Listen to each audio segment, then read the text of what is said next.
LTT ත්‍රස්තවාදී සංවිධානය සටන් විරාමයක් ඉල්ලා සිටී. මෙම ඉල්ලීම ඉදිරිපත් කර ඇත්තේ හි දේශපාලනාංශ නායකයා කියා ගන්නා නඩේෂන් නැමැතිකි.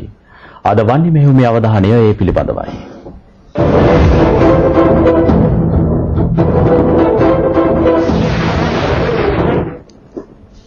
LTTයේ දේශපාලන නායකයා ලෙස සැලකෙන නඩේෂන්ගේ මෙම ඉල්ලීම ටයිම්ස් නව් ඇතුළු විදේශ රූපවාහිනී නාලිකාවල මෙන්ම අන්තර්ජාල වෙබ් අඩවි ගණනාවක අද පළව තිබෙනවා. ආරක්ෂක හමුදාවන් සිදු කරන වන්නේ මෙහෙයුම නතර කරන ලෙසත් LTTය සාකච්ඡාවකට හා යුද විරාමයකට එකඟ බවත් නඩේෂන් ප්‍රකාශ කරනවා.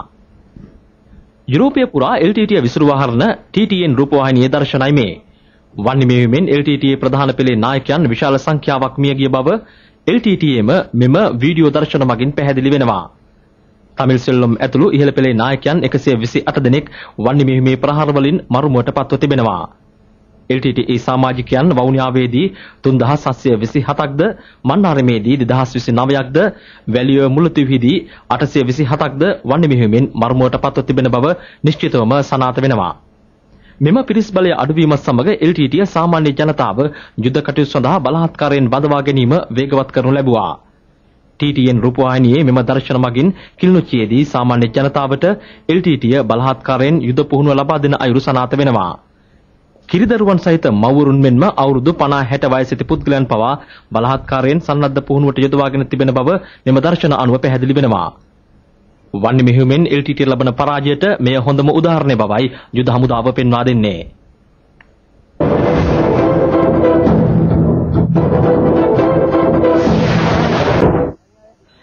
මෙම පිරිසත් සමග LTTE ග්‍රහණයේ සිට මන්නාරම සුබසාධක කඳවුරු වලට පැමිණි සාමාන්‍ය ජනතාවගේ සංඛ්‍යාව 808ක් වෙනවා.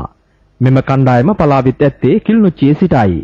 කිලිනොච්චියේ සෑම මාර්ගයකම බාධක යොදා ජනතාව සිරකොට තබාගෙන ඇති බව මේ පිරිස පවසනවා.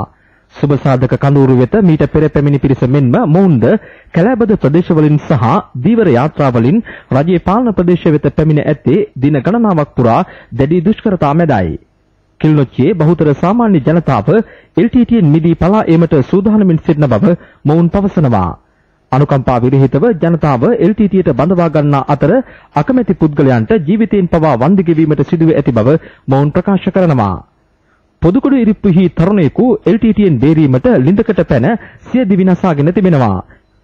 එමෙන්ම ඉකුත් සතියේදී පලා ඉමින් සිටි පිරිසකට LTTය වෙඩි තබා ඇති අතර එහිදී 23 හැවිරිදි තරුණයෙකු මරුමුවටපත් වූ බව මෙම කාන්තාව ප්‍රකාශ කරනවා. හමුදා ප්‍රහාර හමුවේ හිගවන LTTයේ පිරිස් බලය පියවීමට ජනතාව ප්‍රාණ අපයටගෙන ඇති බව යුරෝපය පුරා LTTය විසිරුවා හරින TTN රූපවාහිනියේ මෙම වීඩියෝ දර්ශන වලින්ද සනාථ වෙනවා. මක්කල් පඩේ හා පෝරාණි යනුවෙන් LTTය සිය බඳවා ගැනීම හඳුන්වා තිබෙනවා. අතදරුවන් සිටින මව්වරුන් පවා LTTය යුද පුහුණුවට බලහත්කාරයෙන් එක් කරගෙන ඇති බව මෙයින් පැහැදිලි වෙනවා. පොළු මුගුරක් අතටදී ආරම්භ කරන මක්කල් පඩේ යුද පුහුණුව අවසන් වන්නේ T56 ගිනිඅවියෙන්.